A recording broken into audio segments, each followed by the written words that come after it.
2. Good morning, good afternoon, or good evening, depending on where you are in the world. And thanks for joining this learning experience brought to you by Tenable. My name is Cody, and welcome back to Techstrong Learning. Before we dive into our exciting panel today, I've got just a couple of notes I'd like to review with everyone. First of all, we are recording our session today. So if you miss any of our discussion, if you'd like to watch again later, or if you'd like to share all of this information with your team, we'll be sure to send you the recording as soon as it becomes available today.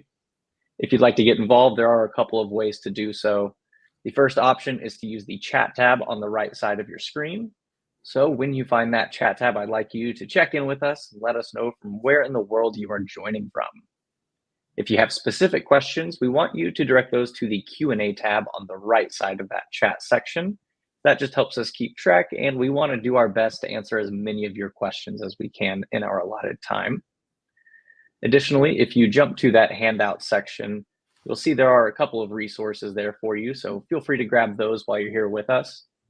And of course, we will be selecting 2 of our most engaged attendees today to receive a $50 Amazon gift card. So thank you in advance for all of your chats, for all of your questions, and for filling out our post-webinar survey. I'll be reminding you about that toward the end of the program. So to kick off our program, our topic is risk and threat management strategies in an evolving digital world. Joining me is Mitch Ashley, CTO of Techstrong Group and Principal at Techstrong Research. We're also joined by Tom Kroll, consultant at Tenable. And last but not least, Arik Gumanovsky, Chief Product Officer and VP of Cloud Security at Tenable. So Arik and Tom, thank you both so much for joining us today. Mitch, would you like to dive us into a little bit of the numbers that we have for our audience today? Oh, numbers. Well, we'll get right to that. We have some great research. And sorry to stand up when you went to introduce me. Of course, the UPS person shows up. They know when we're doing webinars, so perfect timing, of course. Well, thank you, everybody, for joining us today. It's always fun when we get a group of experts together, people that are very knowledgeable in the field. And we couple that with some research that we've done with our audience. I'm going to jump into some of the little bit of background of how we did this research. But I first want to introduce our panel. I'll have them introduce themselves, really, to tell you a little bit about them. But we're talking about risk and threat management. I've worked with Tenable, actually used the technology for a number of years, a couple of decades now. It's been a while. So well-established company, and I'm sure most of you probably know who they are. If not, I'm sure you'll learn a lot about that today as we talk about our topic. So Eric, would you like to introduce yourself first? That'd be great. Sure. Thanks everyone for joining us today. My name is Arik Gumanovsky. I was originally one of the founders at a company called Dermetic, recently acquired by Tenable. Today in Tenable, I serve as Chief Product Officer for the Cloud Security product line. I manage the product development, the product management team, which basically builds our strategy, product strategy in the cloud security domain. We're working with large and small organizations that are utilizing public cloud infrastructure and helps them better secure their public cloud infrastructure. This is kind of our meaning for life, so to speak. Welcome. All right, Tom. Hi there. I'm Tom Kroll. Oh, sorry. Did I step on your intro there? You're good. I'm a security advisor currently with Tenable, and certainly acting today with Tenable, former Gartner analyst, and I've been an advisor to Hermetic in the past and Tenable. I've been writing about DevSecOps for the last 10 years to this year. It was 10 years ago this year that I wrote my first white paper on DevSecOps, and for the last 3 or 4 years I've been writing about CNAPP. So apologies if I was responsible for any of those acronyms that you look at and wonder, why on earth am I getting bombarded with this now? So I can't help but apologize. But we are trying to deliver some insights into cloud security, and that's my passion. I'm formerly an agile coach as well. So I care about not really necessarily the deep down and dirty. I care about how we get things done in the human aspect of getting things done. So that's been my background just now. So fantastic. We're going to lean on the side of thank you for helping advance DevSecOps and yeah, a lot of the things that you've worked on, and helping define and bring some clarity to that. So we appreciate your work as well as yours, Eric. So just a little bit about this research. We partnered together with Tenable. This Techstrong research did. I happen to be the general manager, principal analyst with the company. And we work with companies like Tenable, picking particular topics. We have a little bit of a different approach to this particular kind of research rather than a full survey that, folks fill out 20, 30, 40 questions and do kind of lots of dig-in analysis. We pick an area that we focus in, and we actually gather data through the audience of locations like securityboulevard.com, cloudnative.com, devops.com. We have over almost 500 million readers, visitors at our sites, as well as on our events and things like these kind of activities. So we have a real wealth of folks who like to contribute and give us their insights and input. So we've gathered that data together and put together into a report called a pulse meter, which you can download in the handout section. We'll also email it to everyone else after the webinar, so you have that document as well. And we're going to walk through some of the data that we collected as part of that research effort. So it was literally just concluded this week, and so you're kind of getting it hot off the presses. So I'm going to bring up the first chart. This is always the interesting question, right? Who's responsible for security, cloud security in your organization? And sometimes you can't always point to one person, which is our last response there. But oftentimes, there is a dedicated person or team, or there's cloud architects or someone on their security team. Sometimes it falls into another category. Here we're seeing a dedicated person or group responsible for it. Curious your reactions to this, gentlemen. Whoever wants to jump in and comment first would be great. Sure. I think in red we've got 19% where we've got no one specifically, and it's difficult to tease apart. Maybe we just asked someone who didn't really know the answer, and it wasn't quite as terrifying as it looks. So it could be that we're just that was the out that we had for some people, because we like to talk to people from a broad range of walks of life, don't we? My second thought on that was that just, I don't know, 2021, I left Gartner, 2022.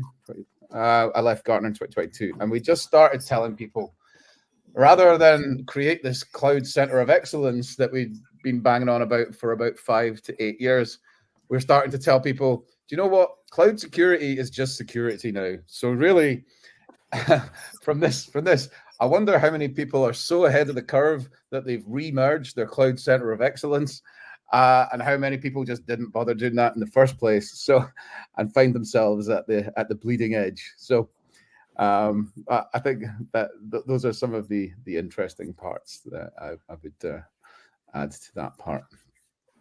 Yeah. I would actually like to maybe point the first bullet, right? So the fact that we have 41% of organizations that have a dedicated cloud security organization is nothing short of amazing. I think just a few years ago when we started working with customers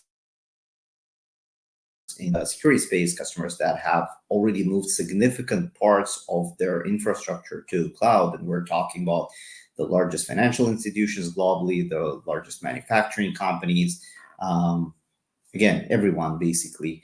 Very few of those by that time had a dedicated cloud security organization. And as Tom mentioned, right, there were discussions about Cloud Center of Excellence, but not always the Cloud Center of Excellence had the security component or an advanced security component. They might be focusing on other elements of cloud and cloud adoption, which are important, like DevOps and others. But not all the organizations were advanced enough to build a dedicated cloud infrastructure security team. So what we see here is very impressive. The other two bullets that we see, right, they kind of split 50-50, right, or or relatively evenly. 70%, 23% is not a big gap. We're talking about organizations that are doing one of two things. They're either telling their general security team to take care of cloud, which could come in two situations, as Tom mentioned. There could be not advanced enough So they don't have the cloud knowledge, or they already, like, for them, cloud is everything. So for them, general security is cloud security, right? So that could be the second point. Or they're basically tasking their cloud architects and developers with doing security, which is interesting, right? Because these people ultimately own the infrastructure. However, that does take an effort, because traditionally architects and developers are not necessarily security oriented. They're not security experts. So you either have to train them or embed security personnel within those teams for this strategy to be effective. And by the way, we've seen organizations implementing every one of those top three strategies effectively, and we've seen organizations implementing all those strategies, unfortunately, miserably, right? So we see everything, right? But you can go either way and be very successful, but it requires a specific approach, right? You can embed security within your developers, and that could be very successful. You can task your general security team to do cloud security, that could be extremely successful. Or you can build a dedicated team, which could also be very successful. It's a bit of the we've seen the security everywhere all at once, everyone everywhere all at once kind of strategy. Sometimes that's true too. I'm curious, Tom. So if you put a DevSecOps kind of filter on this, I know the question wasn't asked in that vein, but I'm curious your reaction looking at it in the age of, we all think about DevSecOps and whatever we do within organizations or what's possible to achieve. Yeah, absolutely. DevSecOps is a nice little phrase that really just I started thinking about a long time ago. But when people were talking about unit testing and functional testing and creating CI/CD pipelines, I was like, well, why can't we put security testing in there as well? It really requires buy-in from each one of the teams. Now, you can take this approach where you put a cloud security architect or a cloud security engineer into one of your DevOps teams, and it still requires a fair bit of hand-holding. So, as I said in my introduction, I'm not necessarily as worried about what how great your processes are, how many bugs you've found. I'm more interested in how do we get the most important bugs into the backlog of a DevOps team. So, being that DevSecOps guy or cloud engineer or architect, if you don't get the buy-in from security team or from developer teams to get that DevSecOps approach, then you're fighting quite a difficult battle. So, it's different strokes for different folks, I guess. And having taken over 1,000 calls when my time with Gartner, like 700 odd in the last year, it really, I go in with an open mind and I say, right, well, from where you are, what's the next adjacent possible better place than where you are? So I don't mind if you've got no DevOps at all, you've got an old security team, then how do we get towards a more automated approach? How do we take a really strong developer team that has no interest in DevSecOps? Well, maybe we'll find one of these teams who is going to engage with us. What can we do? We can give them code snippets. I mean, the amount of times I've had security stories thrown back at me as that security resource in a DevOps team, and they said, we don't know how to do that.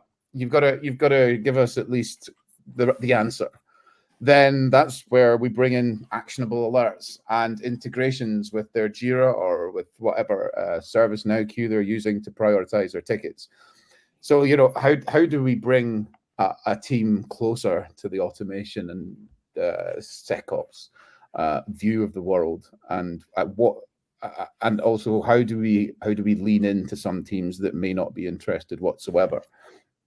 So, yeah, I mean, I think we can read quite a few things into that initial survey result, but I agree with Eric. I mean, the fact that we've got at least, we've got 64% of people that have dedicated cloud security teams, and they think someone in their general security team's doing it. So we've only got 19% that are doing nothing about cloud security. So I think we've come a long way, and it's been great. It's been a patient ride, but I lost most of my hair worrying about it, but I had to stop before I lost the rest. So, Shoulder hair length hair when I started. Right? Very good. Eric, anything else you want to add, or we can move on to our next data point we can share? I think we covered that very nicely. By the way, the original response to the 19% might be, maybe these organizations are not in the cloud to begin with. So, but I don't think that 90% of organizations don't have any cloud presence, right? They still would have some, right? But maybe some still don't have anything meaningful out there as well. You have to remember that. No one specifically can also mean I don't know, right? It doesn't mean you don't have anyone too. Lots of ways that can be answered. Okay, good. Let's take a look at our next survey question that we did. What are your biggest cloud security threats to your cloud environment? Security threats, identity related breaches. At the top, permissions, excessive permissions, vulnerabilities down at the bottom. I was kind of surprised to see software supply chain security at the bottom. Maybe it's just because I kind of live in that space more myself and as an analyst and working in this space. I appreciate your comments on it. Maybe Tom, if you want to kick it off first. Sure. But the thing that stuck out to me was the insufficient cloud security experience and skills down there at 12%. It's difficult to know whether that's indicative of maybe a problem that people don't know they had, whether that's decreasing. Or whether we're starting to provide the tools and getting the message across that automation and CSPM and entitlements management, identity and access management in the cloud is a job for automation, and it's beyond the ability for people to cope with at a manual level. So I think we could read this a couple of ways. The skills gap's never going to go away, but it's probably good that we've got people thinking about permissions. And I think that it shows what we've been telling people forever. My first ever note at Gartner was 5 things you absolutely must get right to secure your IaaS and PaaS or something like that. And number 1 was identity. Like the foundation of any cloud security strategy is always identity. And I remember when I first started talking to Hermetic and these companies that came in with cloud infrastructure and entitlements management, one of the most compelling stories they were telling is, well, we've got these identities are out of control across loads of clouds. We've got developers that come in and just want God access because we're just going to use it for a month, promise we'll close it down. But now we had no, Active Directory is a bit of a blunt hammer for going into the fine-grained access control of the clouds. So we needed something that could continuously monitor least privilege across these fine-grained access entities or identities. We're not just talking about people, we're talking about virtual machines and services and containers. And so I think we've moved the conversation up to the most important places rather than just throwing our hands up saying, I don't have the people, I can't do it. So that's the spin I'm going to put on this one, but I'm fairly optimistic, I think. You might even say identity is and should stay at the top of the list, right? In some respects. Yeah. Eric? Yeah, so full agreement with Tom here. It's been a long battle, right, to get people educated about what the real risk in the cloud what does a real risk in a cloud look like. If you would ask, a practitioner, even 5 years ago, 4 or 5 years ago, what are they mostly concerned when they think about cloud infrastructure security, or what would be their number 1 project when they would move workloads to the cloud? They would tell you workload security. And why is that? Because that's what they were used doing in on-premise environments. On-premise, you had 2 major controls for your infrastructure. One is networking, so you used to put firewalls around everything. That's one. And secondly, you would deploy agents on your workloads to look for vulnerabilities, to detection and response. But that was the approach. And then when people started moving workloads to the cloud, they basically did the same thing, which they knew that worked for them on-premise. However, what Tom and I and our colleagues understood early on is that the attack surface is changing. If, for example, on-premise, to segregate between the development environment and the production environment, you would subnet the network and you would put firewall between the two.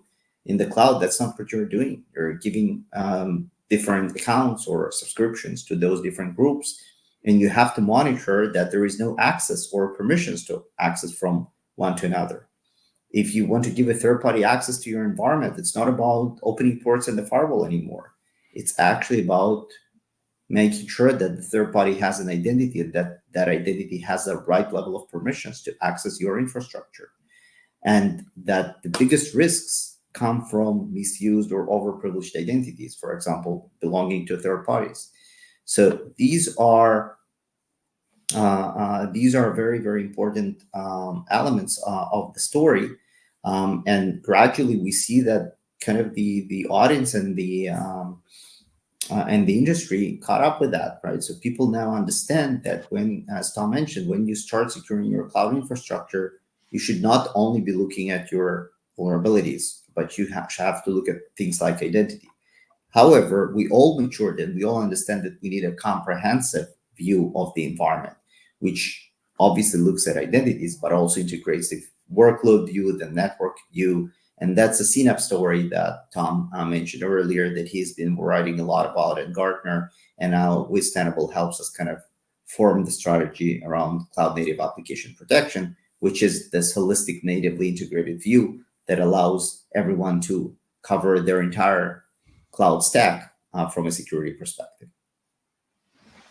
It's interesting. We've had a couple comments about shadow IT, and we'll get to some of the questions folks that have asked too. What are your positions about shadow IT?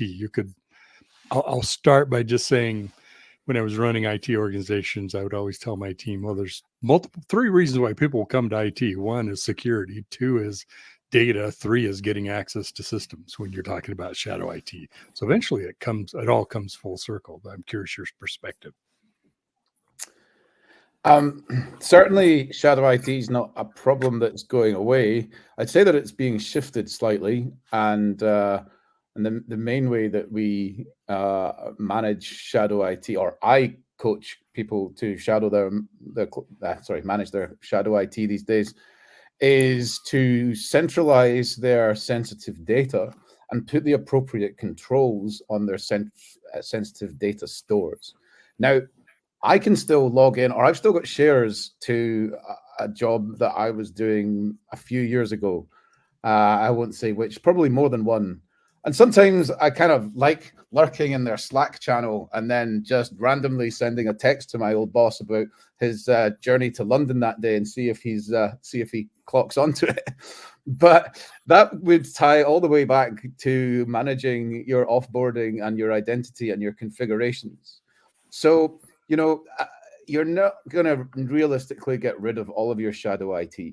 But what you can do is you can configure the protections on your data stores and your sensitive information such that your data doesn't escape. And if it does get sent through email or other channels, you're monitoring the approved pathways for that data to, I'll use the word exfiltrate, but for that data to be leaving your corporate landscape. So I think, maybe in 2016, I did one of my first scans for shadow IT, and the results were so terrifying that we shut it down again. I actually can't go into any more details. I've told you what year it was. But anyway, I think we've come a long way from the shadow IT being a problem we just couldn't deal with. So I think it's implicit in the results. I'll give that to you, Eric. Yeah, I would actually try to argue maybe that over time, specifically with cloud adoption, almost any IT becomes shadow IT. Because what we see is that the responsibility for the infrastructure, at least when we talk about cloud infrastructure, is moving away from the hands of the traditional IT into the hands of the developers.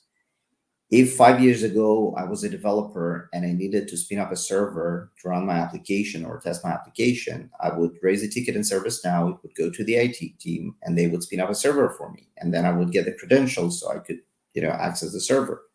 Today, I own my public infrastructure. So I go and click and I have another machine running on AWS or Azure or GCP. Or as a developer, I just code it and I build my infrastructure from what is called infrastructure as code, right? So I manage that through code. So basically, developers start owning IT. They start owning the infrastructure, which obviously creates a challenge for the security organization because there is much more infrastructure to manage. It's not managed centrally. It's managed in individual developer, product, DevOps, developer teams. And even a small organization or medium-sized organization might have hundreds of those teams. So imagine hundreds of different islands of cloud infrastructure that you have to oversight and manage. And God forbid you identify an issue. How do you know which developer you have to call to go and fix a problem? And these developers that manage the infrastructure, they don't understand security.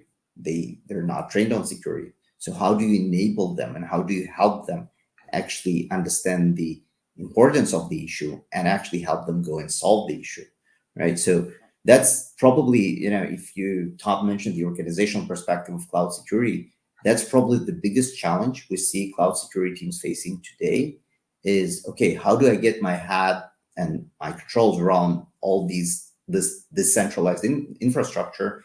And how do I empower my developers and help them solve the problems that I identify in the environment to drive return on investment, right? And this is what we're doing in Tenable, right? We're working with our customers and partners and friends, trying to identify those issues and find the best solutions that help organizations solve not only the technical issues around cloud security, but the organizational problems.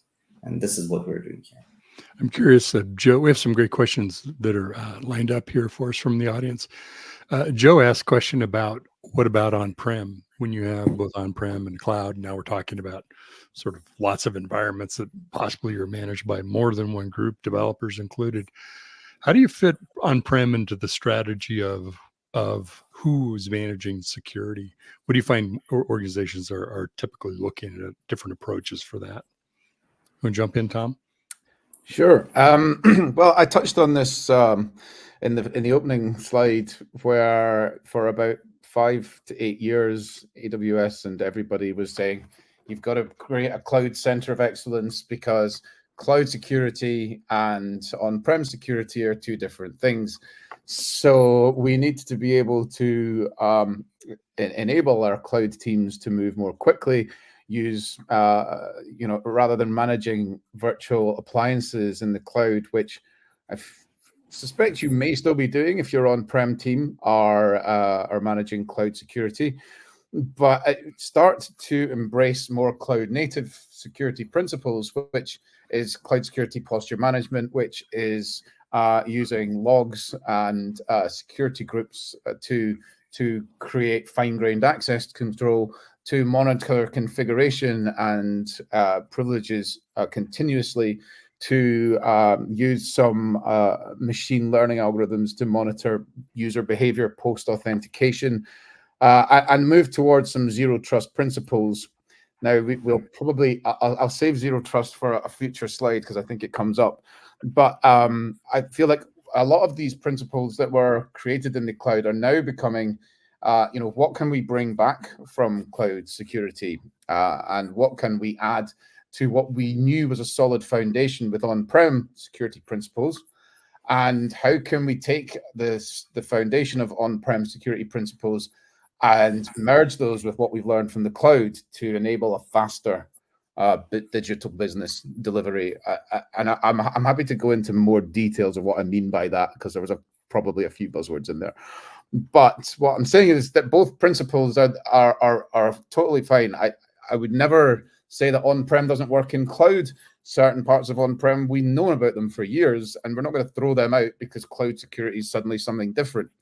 The only reason why we had this kind of two lanes of security for some time was while we didn't have niche vendors that weren't necessarily trusted by our security departments, and we waited for the cloud security tools and big trusted vendors to come in with their utilities and their offerings and their tools. And B, it was kind of the Wild West before, and we weren't necessarily putting most of our sensitive data in the cloud. So we could take a few more or different approaches to our cloud security and enabled some of those cloud resources and cloud projects to move slightly quicker, as long as we limited what our exposure was and our risk exposure was with the cloud. And now that we've got most of our sensitive data in the cloud, we need to be using both our on-prem foundations and incorporating what we learned from cloud security. That's what good. Things have definitely shifted a bit. You may have something to add to there, Eric. I'm going to jump to the next slide, and if you want to jump in about that too, feel free. Our next kind of data point we're talking about, how do you describe identity access management? That was at the top of our list on the prior slide, of your cloud environment. And I'm curious about this topic because they range from, routinely do this to automate it to quarterly review it. It seems like most manual processes, if they aren't automated yet, they will be at some point because things just change that fast. You think identities with machines and APIs and people and devices and everything else. It's an interesting environment to think about still doing some things manually, though we all don't have resources to automate. Not everything needs to be automated. Curious your reaction to this, Eric, on this slide. Absolutely. So my first reaction would be amazing, awesome, because just a few years ago, it will look exactly the same, just in reverse, right? So there will be 32% at the bottom, and then that would go up to 22, and then 18, and etc. Right? So I think the tide has shifted, which is amazing, right? People understand that one of the best ways, or to secure public cloud infrastructure, is to ensure that the access to those environments is properly governed. In many cases, there is no other way. Think about the fact that cloud service providers offering us managed services. If I'm offered a managed database, there is no way I can deploy an agent on the virtual machine that this database is running on, because I'm not managing that virtual machine, right? I might not even have the ability to patch the database software, right? It's all managed by the cloud service provider. All I can do is make sure that people that have privileged access to the database tables, right, the DBAs, are the right people, and that they have access only to the tables that they should be accessing, so to speak. And that's all about access. So you have to make sure that people and services and applications can only access the resources that they need to access to do their job. And by the way, that's very far from the situation that we were witnessing a couple of years ago. But I think people understand that it's a must. They adopt technologies, whether it's a Tenable technology, the Red technology, or many other great vendors out there that promote the same cause. People adopt the technology gives them visibility. They suddenly realize the permission sprawl they have in their environment. They suddenly realize that there is a Tom Kroll that left the organization a few years ago, but still connecting to the Slack once in a while and pinging the CEO about his trip to London, right? So they understand, they see that with their own eyes, right? And it's not the problem is not the Toms or Erics or Mishas of the world. The problem is service accounts. In a normal organization, there might be a couple of hundreds of people with access to cloud infrastructure, developers, DevOps, what have you, maybe 1,000, maybe a couple of thousands. But there are millions of service accounts and application accounts and machine identities in those environments. And those tend to be extremely overprivileged, right? So first of all, you see the numbers. Once you see the numbers, that's Houston, we have a problem call, right? And then you start acting on that. So you go in a project fashion, right? You start with the most privileged identities, you get those governed, and then you progress gradually, and you cover more and more turf as you go on, right? But ultimately, you get to the situation where it's amazing to say that 32% of organizations say that they routinely make access to all resources as granted on this privileged basis. That's nothing short of amazing, in my opinion. It's been great progress, isn't it? Absolutely. Tom? Yeah, I was looking at this as well, and I'm thinking, we've got 50% of people saying that their organizations invest, or that they're well, more than 50% of people that are acting on a least privileged basis. So even looking at the 12%, I don't think that the quarterly access reviews at an organization or job function are the worst approaches. I mean, I've certainly seen much worse than that. And if there's any, I think there was some comments from cloud security noobs here, as they self-described. When I was a cloud security engineer, one of the first times I did that role, I would go around each of the DevOps teams and I would say, like, there's not enough in security. Who wants to engage with me? I can come and help.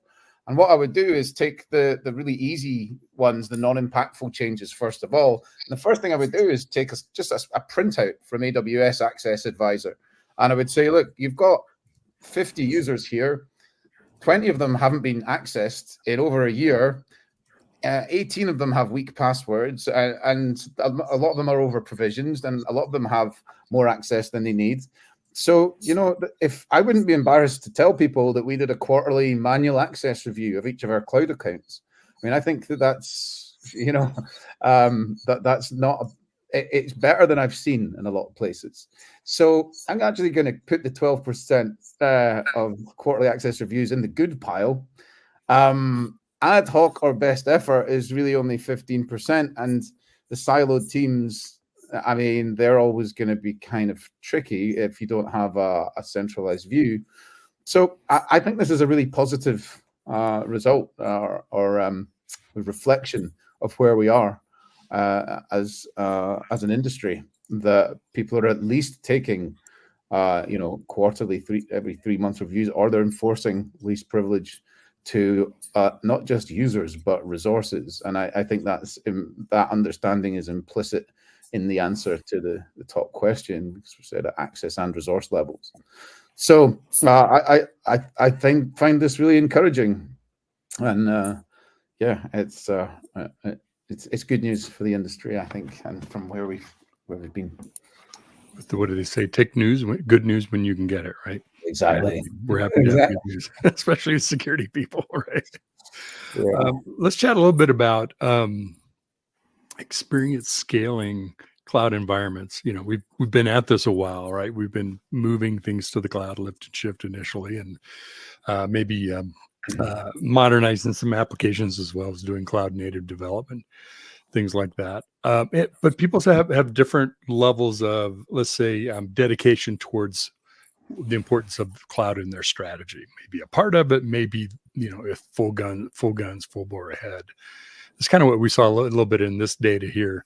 We're all in, the second item on the left there, we're all in on our cloud and plan to expand it into multi-cloud at a quarter of that, and another little over a quarter investing in developing and training employees or working in around the cloud infrastructure. So, a lot of investments happening on it. I was interested too. One of the things we asked was, we're planning to slow down cloud adoption. Maybe we're dealing with some of the complexities, right? Everything looks good until you get there, and then you start to realize some of the challenges that come with it. You need to stop and kind of get level set to be able to work on some of those things. I might have argued that could have even been higher, because it is not an easy path, though that's an exciting, a lot of great things that you can do. What are your thoughts on that, Tom? I would say if you haven't failed at least 2 cloud deployments, you're not ready to go into the cloud yet. So, I've heard a few things about repatriation of some cloud workloads, and it's easy to maybe read a little bit more into that 18% and the 12% of people that maybe are not using cloud as much. I think what that speaks to is that you need to go in with either a very careful private project, and we see that with the more regulated industries, or in more risk tolerant industries. Like we've gone in, we've in fact, even in regulated industries, and I can't obviously name names, but that we've seen that at least 2 or 3 attempts to go into the cloud, and then all of a sudden they realize, actually, we need a a cloud center of excellence, or we need more skills in the DevOps space, or maybe some of the practices that we were using on-prem didn't quite work. So we need to learn from what we had before and then try again. So I think that, although we've got, 12% plan to slow down and 18% plan to use more on-prem infrastructure, that doesn't mean that people are moving away from cloud. There's obviously a component of data sovereignty in there. There may be that we went all in on cloud. I've had this story as well. I'll keep it brief, but I would say do not cancel your data center contracts until you're completely out of them. Or you might find yourself in a position that I've been in before, where we've burned our data center contracts, said we'll be fully cloud in 2 years, not had a very good relationship with our data center providers, and had to move everything out of there, whether it worked or not, or renegotiate for some of these tightly coupled applications that have been running just fine for 30 years, but nobody's tried to take them apart. And only when you try to migrate them do you realize, I can't actually move this one thing that's at the core of my company. I maybe need to leave it where it is, or at least migrate it to somewhere similar. So I think that it's reflective of just a normalization that some people cannot go entirely to cloud, or sometimes cloud's not appropriate. I've been on occasional calls as a cloud security analyst and told people, do you know what? Don't bother going to the cloud. It doesn't happen very often, but I was happy to say it when it's the right approach. So that's what I'm reading into those, what you might look at as apprehensiveness. I think I heard you earlier say avoid burning bridges unless you're in the bridge building business, right? Right. Well, I would certainly agree with that. All right, Eric, how about yourself? I think this this situation where some people are adopting more and more of cloud is something that we will see more of in the coming years. But ultimately, I do think there's going to be a balance, right? Some people would realize that for their organization, going to the cloud, to Tom's point, might not necessarily make the perfect sense. Obviously, cloud offers a lot of flexibility, but it's not inexpensive, right? And it does require other types of investments, right? So I think originally one of the motivations was to go to the public cloud was cost savings. But I think our organizations matured out of that, and they understand that they're not necessarily direct cost savings was going to the cloud. It does offer other flexibility and it allows you to specialize your workforce, right? You have to educate them about cloud, but there are other things that they don't have to work on, right? So there are different optimizations that cloud infrastructure offers. But again, ultimately, I think some organizations, and for example, some of our largest customers at Tenable are still utilizing on-premise environments and private cloud, and are increasingly investing in their managed data centers and maybe co-located data centers and their private cloud infrastructure. So we would, I think over time, we would see organizations that are running substantial on-premise and hybrid environments. I think we will see organizations that are fully out there in the cloud, and they just don't have the capacity to manage their own data center. I don't believe that we will see organizations that are entirely on-premise. I think that is gone. That is gone. Even governments and across the globe, everyone is utilizing public cloud. But still, there will be continued significant investments on premise. And going back to your previous question, or the question we got here from the audience, yes, we will have to find good solutions and robust solutions for hybrid cloud security. I think that's something that is still ahead of us. The leading CNAPP vendors, including us here at Tenable, are making inroads into that space. But I think the jury is still out for what an optimal hybrid cloud solution looks like, and probably it's a task for people like Tom to write another white paper that would educate us on what we're all should be building. The challenge has been dropped there, Tom. People are still not doing what I asked them to 10 years ago. So, well. The way the question was asked was just from one of our audience members, was there any advice when it comes to securing multi-cloud environments? Sounds like you're both saying, I would concur, we're still figuring that out, right? There's no kind of one optimal path to doing that, like much of this.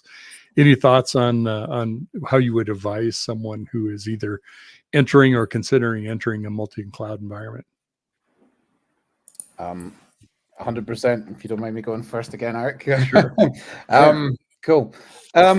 So, you see different maturities of people dipping their toe into a single cloud provider. They may have on-prem, they may have AWS, they may have Azure, they may have accidental multi-cloud. They probably do, because you've got Microsoft 365, almost everyone does, and you've got a bit of Google in here somewhere, and maybe your developers are on AWS. So you may have trained your DevSecOps guys or your cloud team to use AWS's technology and a lot of their tools. Now, like, that's fine as your first step into cloud. But at some point, you're going to have to go from having accidental multi-cloud or an artifact being multi-cloud to having purposeful multi-cloud. And the reasons for that are manyfold, but I will never, ever suggest that you want to be able to take an application from one cloud service provider and move it to another. That's almost impossible. I think that would be just it's a disaster recovery situation. It's not even worth designing it, because once you've designed it, it'll be 2 years till maybe it happens and you'll have to redesign it, because you'll be tied into secret services and certain things that just won't port, even if you're on Kubernetes. But what it is necessary to do is to arm your application and business teams with the ability to choose the most appropriate cloud service provider at project inception for reasons like data sovereignty, price, best of class service, and it may be that the cost is just better, and it gives you more leverage. And we can talk about vendor lock-in and things like that. But as I said, once you're deployed with an application in the cloud, I'd say probably don't move it. But that then goes to, what skills do you have? If you've trained up and all of your skill sets are in AWS's security suite, and quite frankly, I don't think they have a very consolidated platform. None of the CSPs do. There's quite a lot of different things you can use. Well, okay, at that point, and I know I've got a Tenable security thing behind me, but this is what I would tell people when I was at Gartner. You need to be looking at the third-party market for managing multiple clouds. I know that Amazon and Azure and Google, to some extent, say they'll give you some coverage in some of their competitors' providers, and they'll monitor some of their competitors' cloud service provider platforms. But do you really want to take the risk that one provider is going to monitor different platforms and it's going to stay there going forward, and they're not going to change the price on you once you're invested in that technology? Or do you want to take a third-party approach that can normalize your risks and your views across multiple clouds and concentrate on that vendor who, by definition, will have to be competitive and integrate with multiple cloud service providers for the remainder of their lifetime in order to exist? So I would say take your knowledge, if you've gone on one cloud, to third-party tools, kind of outsource some of that responsibility to a trusted partner to allow you to give you one normalized view of security across multiple providers, and even just run test projects, even if you're fairly devoted to one of the providers themselves. At least run some test projects to allow your business to have that option at project inception, and make sure that you've got the tools to deliver that when the time comes. That'd be my advice on that. All right, Eric, anything, your perspective to add on that? I think when we talk to customers, right, kind of to second what Tom's mentioning, we often met organizations that had a predefined single cloud strategy. And it makes a lot of sense to go with a specific cloud service provider. Also economic incentives. You could probably get a very good deal. That's one. Secondly, you don't have to overinvest in training your employees. You train them on a specific cloud. They learn it very well, whether these are your developers, your security teams, your DevOps, your procurement managers, right? They know how to procure from that specific vendor. There are a lot of economies of scale when you're settling on a specific vendor. However, it never worked. It never worked because in today's environment, it's very hard to contain your environment to a single cloud. To Tom's point, right? You might be defined on AWS, but your IT is using Office 365. And then you'll get a good offer from Microsoft, and you might end up in doing something in Azure. Or you as IT have decided on a specific specific cloud service provider or as a dev organization, but then the business goes out there and buys another company, and that company is running on a totally different cloud infrastructure. And then to Tom's point, you can't lift and shift or start migrating their application that you just spend millions on buying into your data center in your public cloud, right? It's just cost that makes the whole acquisition ineffective, right? So ultimately, everyone ends with some kind of multi-cloud environment. Now, yes, you might have the majority of your resources in one, 80, 70, 60%, but still some significant resources in another cloud. And then the question becomes, how can you, as a security organization, for example, because I would assume that many of our audience here are security folks, how can you cope with that, right? Without necessarily investing a lot of effort in training your employees to multi-cloud environments. And again, this is something that we are working hard here at Tenable, and some of our colleagues and other CNAPP vendors working hard to help people solve, right? This is exactly the problem. How do you cope with a multi-cloud environment without over-investing in training? And this is where our efforts kind of bear fruit, where we help customers, we empower them to do exactly that, right? Without necessarily being a certified engineer across AWS, Azure, GCP, Oracle, and Alibaba. They can log into a product, a CNAPP solution, and see exactly what's happening in their multi-cloud environment, understand where the biggest risks are, and what exactly they have to do to go and solve those risks.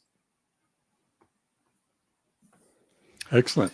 I do want to catch another question here from our audience. Nadia was asking, to prevent unauthorized access, what guardrails does Tenable recommend up front for identities, resources, and network configurations? Maybe, Erica, that fit into your wheelhouse first, at least to take on? Sure, absolutely. So obviously that's a pretty broad question.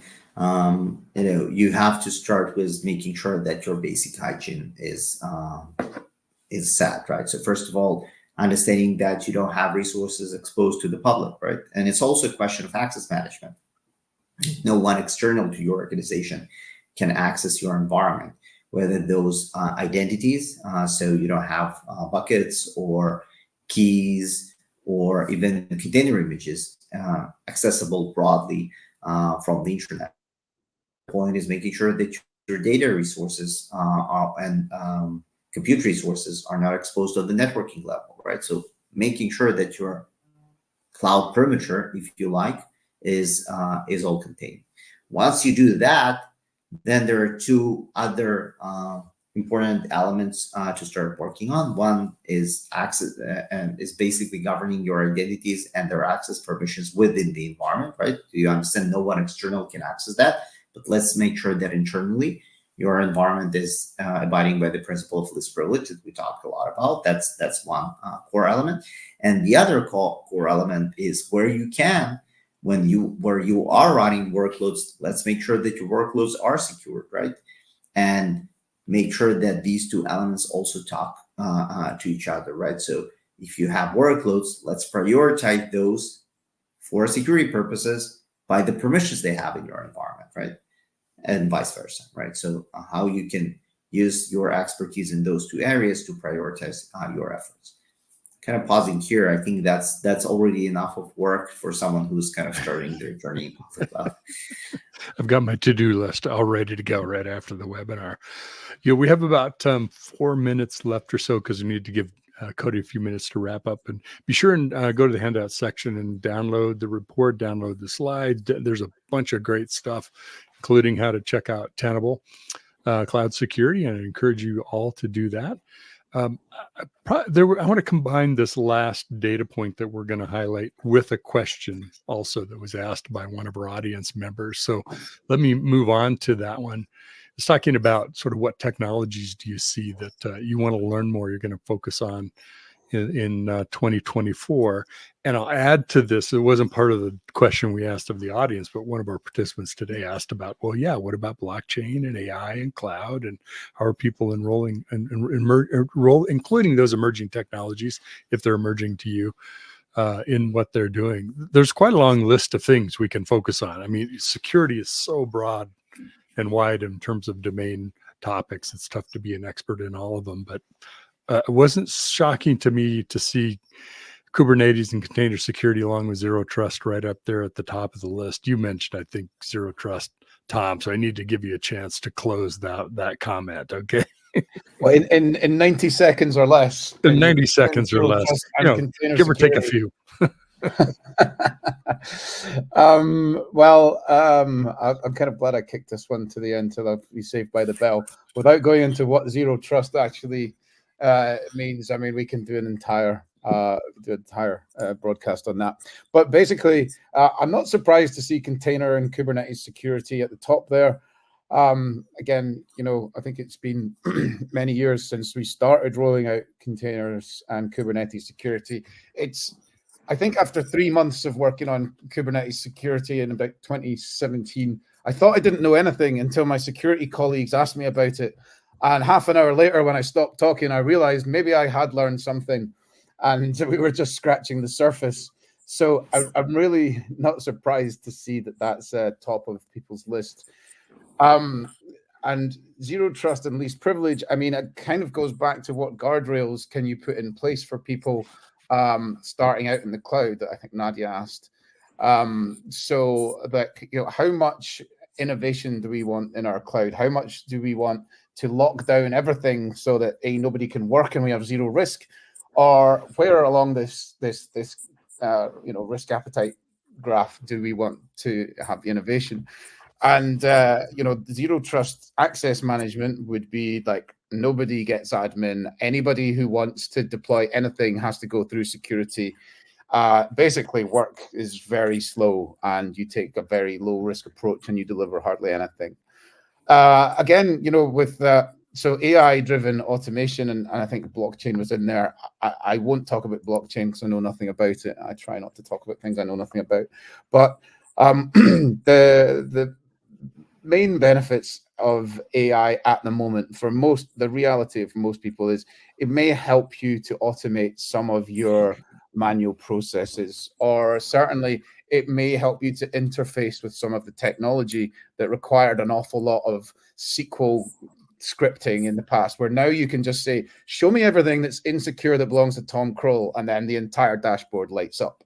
So I think AI is our co-pilot and our friend at the moment. I don't think we should be relying on it to secure our systems, and I'll wrap it on that. Well, you kind of left that out there hanging. You can either hit that ball or another one if you want, Eric. So it's all yours. Okay. Well, I was going to leave some time for Eric, but well, it's nice to see that CNAPP comes in at 12, and DevSecOps and automations at 15, and we still got containers and Kubernetes security. I'd like to see a time slot whether DevSecOps is moving down, containers is going to stay there for a while, and whether we've got a new entry with 12% at CNAPP. But where the idea for CNAPP was to bring not just like, is my infrastructure secure, but is my application secure as well? And now that everything's as code, we can use a lot more machine learning. And if you want to call it AI, I'm very careful with that term. Because really, I think AI is good at looking for where sensitive data might be sitting in different repositories and trying to interpret what language may give us a pattern of sensitive data that's exposed. But anyway, without getting too nitty-gritty about that, machine learning centralizing silos and merging silos of security, where application security doesn't just sit in its own silo. Infrastructure security doesn't sit in its own silo. Cloud native application protection platforms can bring both of these sources of telemetry together, and we can say, well, actually, this is a critical vulnerability from an application perspective. However, the way that our infrastructure is set up, nobody can actually access this port or this part of the software that's a critical vulnerability. So really, we can prioritize what we really need to do first, and we can make the most impact and lower our risk curve with the, well, I wouldn't say least amount of effort, but concentrating our efforts on the most important jobs that we have to do. So that's where our...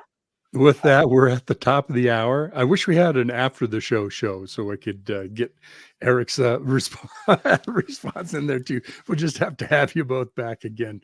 Really appreciate you both and everything that you offered, sharing your expertise and experiences in cloud security and the Tenable perspective, of course, as well as your prior experiences. And special thanks to Christina and the team at Tenable who's worked with us on this research. And also, of course, to our audience. We had some great questions and comments and your really good engagement. We appreciate you being part of the conversation with us. That makes it interesting for everybody. Cody asked me to wrap up for us all because we're at the end of our time. We thank you for joining us. We'll be reaching out to the folks that were winners of our gift cards that we're giving away today. So please join us again. And if you didn't have a chance to download the materials, we'll be sending an email to everyone with the recording of today's conversation, as well as the Pulse Meter handout to end the slides. Thank you again. Thank you, gentlemen. We'll see you all soon. Be safe. Be well. Thank you.